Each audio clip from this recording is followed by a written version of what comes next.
कहते हैं राजनीति में कोई किसी का सगा नहीं होता। यहाँ कौन कब किसके पाले में खिसक जाए इसका कुछ पता नहीं होता।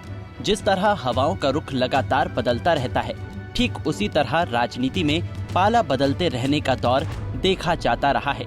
और बात अगर यूपी की राजनीति की हो तो यहाँ पर समीकरण और भी तेजी से बदलते हैं, क्योंकि कहा यही जाता है कि दिल्ली तक जाने का रास्ता यूपी से होकर गुजरता है। यूपी की सियासत इन दिनों सोहेल देव भारतीय समाज पार्टी के अध्यक्ष ओपी राजभर के एक बयान से गरमाई हुई है। दरअसल ओपी राजभर का ये बयान ऐसे समय में आया है जब हाल ही में उत्तर प्रदेश की मैनपुरी लोकसभा सीट पर समाजवादी पार्टी की प्रत्याशी और पार्टी के राष्ट्रीय अध्यक्ष अखिलेश यादव की पत्नी डिंपल यादव ने शानदार जीत दर्ज की है।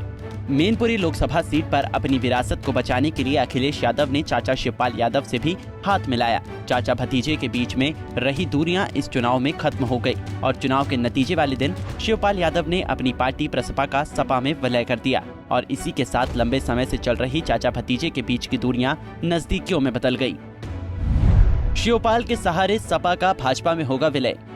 सुभासपा के राष्ट्रीय अध्यक्ष ओम प्रकाश राजभर ने समाजवादी पार्टी के भविष्य को लेकर ये बड़ा दावा कर दिया है कि चाचा शिवपाल यादव के सहारे अखिलेश यादव जल्द सपा का भाजपा में विलय करने वाले हैं। राजभर ने दावा किया और कहा कि मेरे पास पक्की खबर है कि शिवपाल के सहारे सपा का भाजपा में विलय होने जा रहा है, जल्द मैं इसका प्रमाण दूंगा। 2022 का विधानसभा चुनाव सुभासपा और सपा ने गठबंधन कर एक साथ लड़ा, लेकिन चुनाव के थोड़े ही समय बाद अखिलेश यादव और राजभर के बीच में दूरियां बढ़ी तो आज दोनों नेता एक दूसरे के खिलाफ हो गए। राजभर ने मैनपुरी में डिंपल यादव की जीत को नेताजी के प्रति लोगों की सिंपैथी और श्रद्धांजलि बताया और 2024 में सपा की हार की भविष्यवाणी भी की। डिप्टी सीएम ब्रिजेश पाठक से राजभर की मुलाकात। उत्तर प्रदेश के डिप्टी सीएम ब्रिजेश पाठक से ओपी राजभर की नजदीकियों की बात किसी से छिपी नहीं है। सपा से दूरी बनाने के बाद राजभर की नजदीकियां एक बार फिर भाजपा के साथ बढ़ने लगी है। कुछ दिनों पहले भी राजभर ने डिप्टी सीएम के आवास पर जाकर उनसे मुलाकात की थी। दोनों के बीच क्या बातचीत हुई ये सामने नहीं आ सका, लेकिन इस मुलाकात के बाद ही डिप्टी सीएम ने राजभर को अटल बिहारी फाउंडेशन का को चेयरमैन नियुक्त किया था। सपा ने राजभर को बताया था पार्टी के लिए बोझ।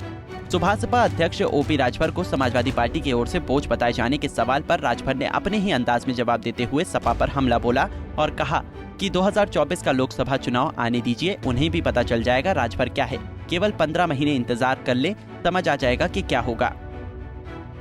फिलहाल राजभर का तो यही मानना है कि राजनीति में कुछ भी असंभव नहीं है। राजनीति में कोई कसम खाकर अलग नहीं होता।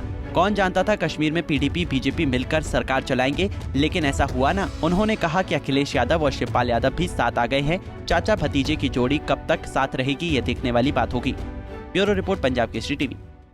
हमसे जुड़े रहने के लिए हमारे YouTube चैनल को सब्सक्राइब करें और नई वीडियो की नोटिफिकेशन के लिए बेल आइकॉन को दबाएं।